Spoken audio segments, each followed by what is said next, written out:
कक्षा 6 व 7 की ब्रिज कार्य पुस्तिका प्रवाह भाग 2 का कार्यपत्रक 110 हल करेंगे। पेज नंबर 139 पर।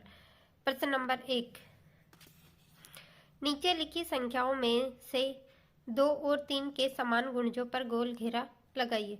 तो यहाँ पर इन संख्याओं में जो 2 व 3 दोनों के गुणज है, तो ऐसी संख्याओं पर हम गोल घेरा लगाएंगे।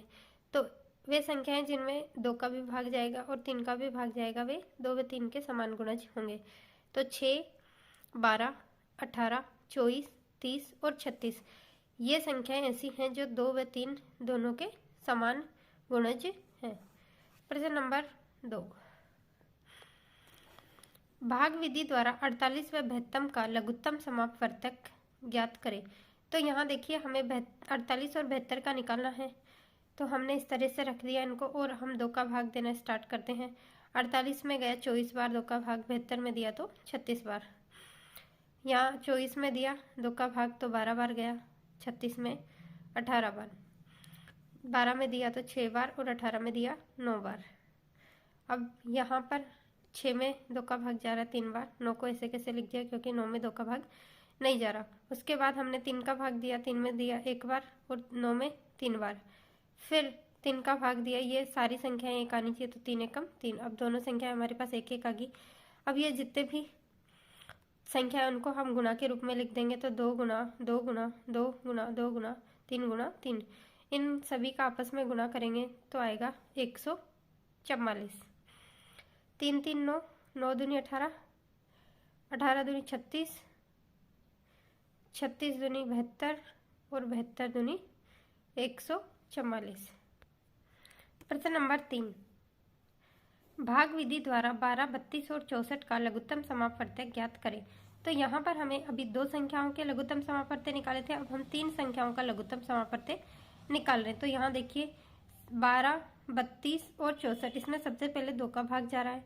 तो 12 में दिया 6 बार गया, 32 में 2 एकम 2 और 2 छिके 12, तो 16 बार गया। इसी प्रकार 64 में दिया तो 32 बार भाग गया। फिर 2 का भाग जा रहा है इनमें, तो 6 में गया 3 बार, 16 में दिया तो 8 बार और 32 में 16 बार। फिर यहाँ वापस से इन दोनों संख्याओं में 2 का भाग जा रहा है। तो 3 में नहीं जा रहा तो 3 को ऐसे कैसे लिख दिया। 8 में दिया 2 का भाग 4 बार और 16 में दिया तो 8 बार। फिर 3 में नहीं जा रहा तो 3 को 3 लिख दिया।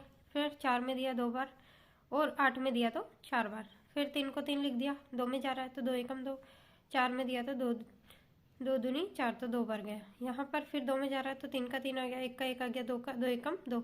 यहाँ पर ये दोनों संख्या में 1 आ गई। अब 3 का भाग देंगे तो 3 एकम 3, 1 1 1, तीनों संख्या 1 1 आ गई। इसका मतलब हमारा लघुत्तम पूरा हो गया। अब इन सभी संख्याओं को गुणा के रूप में लिखेंगे तो 2 गुणा 2 गुणा 2 गुणा 2 गुणा 2 गुणा 2 गुणा 3। तो यहाँ पर हमारे पास 6 बार तो 2 है और 1 बार 3 है। तो 3 का गुणा 2 से करा 6, 6 का गुणा 2 से करा 12, 12 का गुणा 2 से करा 24, 24 का गुणा 2 से करा 48, 48 का गुणा 2 से करा 96, 96 का गुणा 2 से करा तो आया 192। और हमारे पास इन 12, 32 और 64 का लघुत्तम समापवर्तक आया 192। प्रश्न नंबर 4, महत्तम समापवर्तक ज्ञात करें। तो यहाँ देखिए 36 और 72, इन दोनों का महत्तम समापवर्तक निकालना है। तो पहले इनके हमने गुणनखंड करे हैं। 36 के गुणनखंड है 1 2 3 4 6 9 12 18 और 36। 72 के गुणनखंड हम करते हैं 1 2 3 4 6 8 9 12 18 24 36 और 72। तो इन सब में सबसे बड़ा सार्वगुणनखंड है हमारे पास 36। ये इतने सारे गुणनखंड दोनों में एक जैसे मिल रहे हैं, तो ये सभी सार्वगुणनखंड है और इसमें सबसे बड़ा सार्वगुणनखंड हम देखेंगे तो 36। तो इसका महत्तम समापवर्तक आ गया 36। प्रश्न नंबर ये देखिए 49 और 28, इसमें महत्तम समापवर्तक निकालना है। तो 49 के गुणनखंड करते हैं 1 7 और 49। 28 के गुणनखंड है 1 2 4 7 14 और 28। यहाँ पर सबसे बड़ा सार्वगुणनखंड है 7, तो इसका महत्तम समापवर्तक आएगा 7। गए वाला सवाल देखिए, यहाँ 30 के गुणनखंड है 1 2 3 5 6 10 15 और 30। 15 के गुणनखंड है 1 3 5 और 15। यहाँ सबसे बड़ा महत्तम समापवर्तक, सबसे बड़ा सारू गुणनखंड है 15, तो इसका महत्तम समापवर्ती आ गया 15, 30 व 15 का 15 गए। 25 और 50, 25 के सारू गुणनखंड है 1, 5, 25 और 50 के हैं 1, 2, 5, 10, 25, 50। तो यहाँ पर सबसे बड़ा सारू गुणनखंड है 25, तो इनका महत्तम समापवर्ती आ गया 25। इस प्रकार से हमारा कार्यपत्रक 110 पूरा हुआ।